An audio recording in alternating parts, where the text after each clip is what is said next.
Te doy la bienvenida a un nuevo episodio del podcast Crear Emprender. Hoy episodio con video, como verás, pero siempre con mis apuntes a mano para no perderme el foco de lo que quiero comunicar en este episodio. Hoy vamos a ver un caso real. Te voy a poner un ejemplo real de una clienta a la cual mentorizo hace tiempo, ya años, vamos a decir, porque ya venimos con mentoría hace mucho tiempo, que es una clienta ejemplar y con mucha experiencia, con la cual me encanta compartir también esas sesiones porque siempre terminan surgiendo nuevas ideas, nuevas formas de hacer las cosas, pero que me parece justamente un gran ejemplo para tratar este tema de ordenar ideas, de ordenar cosas que tenemos en nuestra mente que muchas veces dejamos en un plan que al final se convierte en un plan imposible para nuestra realidad. Esta clienta voy a separar dos cosas. Primero, vamos a hablar de todo lo que tiene que ver con la planificación de lo externo con toda la planificación de lo interno.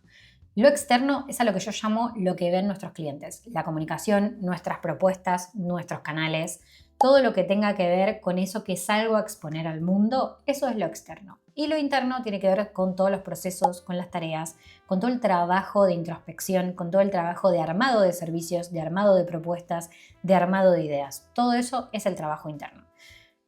¿Qué pasa muchas veces?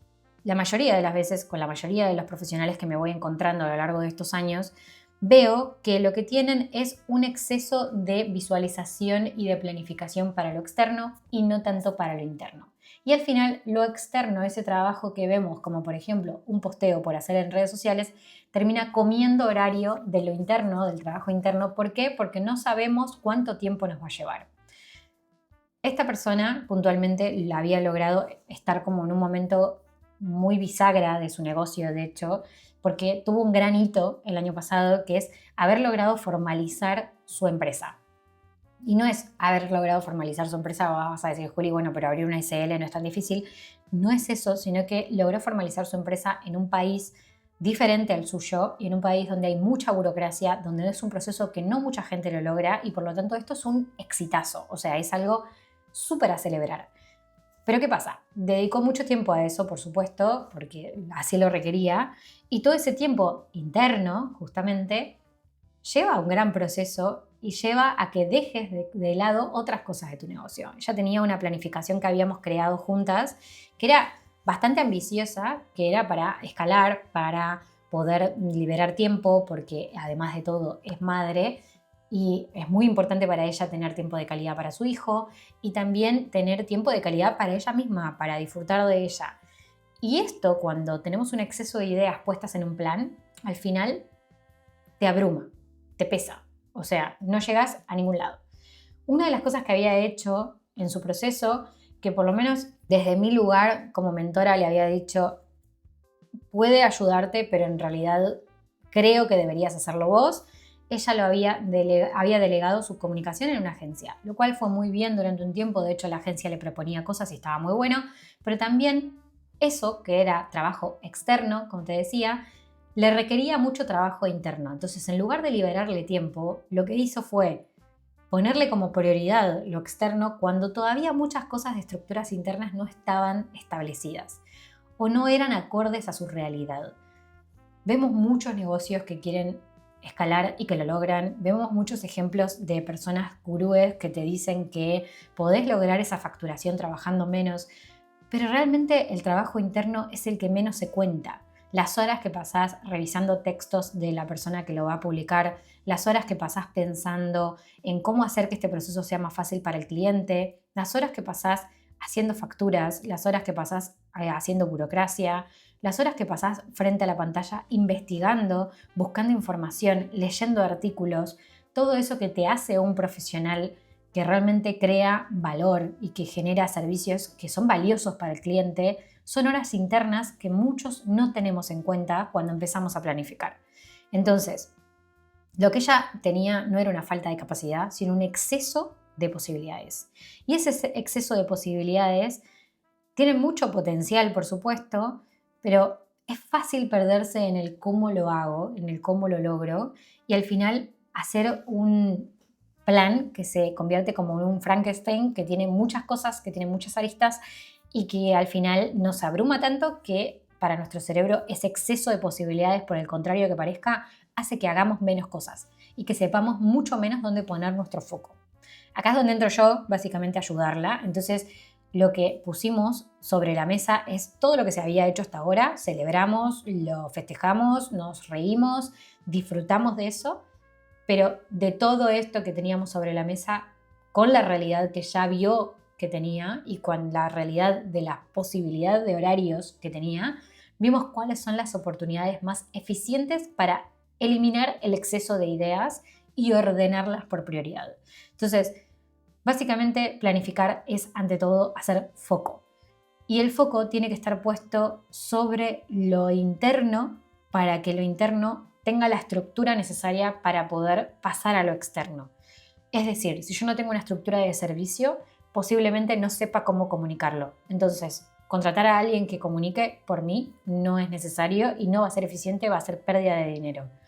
Si yo no tengo claro cuánto tiempo le puedo dedicar a cada parte de mi negocio, entonces posiblemente cuando contrate a alguien que sea asistente virtual, por ejemplo, no me sirva porque voy a estar cambiándole de planes constantemente y no voy a llegar a ningún lado y voy a pensar que no me sirve esa persona, cuando en realidad lo que no está sirviendo son mis procesos y mi capacidad para darme cuenta cuánto tiempo dispongo en mi negocio para hacer ciertas cosas. Entonces, en nuestras mentorías lo que hacemos básicamente es bajar las ideas a la realidad. Esto que decía de eliminar cosas, dejar proyectos por hacer como el fracaso estratégico que siempre nombro, que es elegir dónde voy a fracasar estratégicamente este año para dedicarle tiempo a otra cosa. Con ella puntualmente lo que hicimos fue definir el servicio principal, el lead magnet que responde a ese servicio principal, dedicarle tiempo a esos dos proyectos para después salir a comunicarlos de una manera mucho más humana, porque en su caso es marca personal y requiere tiempo de calidad de ella en redes sociales, pero no en todas las redes sociales. Elegir el canal principal y secundario donde replicar el contenido del canal principal. Así es donde como recomiendo empezar y como recomiendo filtrar cosas. Quizás no estás recién empezando, quizás hace años que estás haciendo lo que haces, perfecto, pero si en este momento necesitas salir del exceso de posibilidades y ponerle mucho más foco a dónde planteas tu energía, dónde trabajas internamente y dónde trabajas externamente, entonces hace este ejercicio para filtrarlas y para poder dedicarle tiempo de calidad. Bajar esas ideas entonces es que dejamos de hablar de proyectos para hablar de estructuras, básicamente, de modelos de negocios, de sistemas que funcionen e incluso la vida cuando se pone compleja, cómo hacer para salir de esa complejidad y poder siempre dedicarle foco. Una de las cosas que también surgió es que hubo un día que intercambiamos un par de audios y ella me decía que no podía hacer sus llamados días de profundidad, de trabajo profundo, que siempre recomiendo hacer porque cuando podemos definir bloques más amplios de profundidad, somos mucho más eficientes, nuestro cerebro es mucho más eficiente.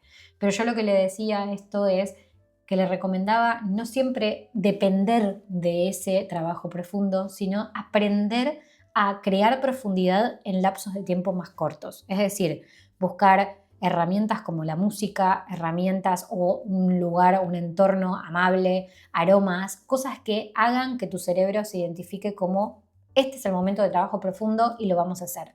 Tardamos unos minutos en profundizar, nuestro cerebro tarda en profundizar en una tarea, pero una vez que entramos podemos ser mucho más eficientes.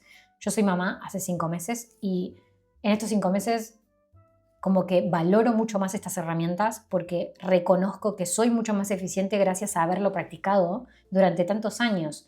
Porque ahora, si tengo una hora, es esa hora donde soy eficiente, pero la eficiencia pasa por reconocer qué es lo más importante, qué es lo que en este momento requiere de mi tiempo para que puedas lograr llegar a algún lado. Por otro lado, definimos acciones concretas. Definir acciones concretas, si no hay una tarea clara para el lunes a las 9 de la mañana, no tenés un plan, tenés un deseo que puede ser muy lindo, muy alineado a tu propósito, pero si no tenés una tarea específica definida y te es fácil identificar esa tarea específica gracias a definir pocos focos, pero muy estratégicos, entonces posiblemente tu plan no funcione. Y por último, lo que hacemos es aplicar creatividad para destruir bloqueos. Básicamente lo que hacemos muchas veces es caer en ese no sé cómo hacer las cosas, que lo hablamos mucho en este podcast, es solamente pensar en que esto es un bloqueo creativo. Entonces, no quedarte anclada al cómo, porque si te quedas anclado al cómo, posiblemente lo que hagas es abrir miles de pestañas buscando respuestas de cómo hacer las cosas, cuando en realidad necesitas revisar todo eso que sí sabes y quizás qué fuentes consultar estratégicamente. Usamos la creatividad no para decorar, sino para encontrar salidas laterales. Es decir, bueno, sé que tengo este proyecto que quiero armar, sé que quiero avanzar con esto, bien, la lateralidad está en pensar, bueno, ¿qué otros proyectos que tuve experiencia me ayudaron a salir de algo similar? Y buscar como ideas, como pistas. ¿Qué personas ya lo hicieron a las cuales puedo consultar, a las cuales puedo recurrir? Para esto es muy útil estar en membresías, como mi club, el Club Lagom, donde hablar con otras personas para ver si también te pueden dar algún consejo, algún recurso que ellas tengan. ¿En qué cursos hablaron de estos temas o en qué lugares puedo ir a buscar más información? No caer siempre en la IA, no caer siempre en comprar una formación nueva. No todo lo tenemos que aprender. No todo tenemos que ser expertos. Está bien consultar a otras personas y contratar también a otros que son buenos en eso.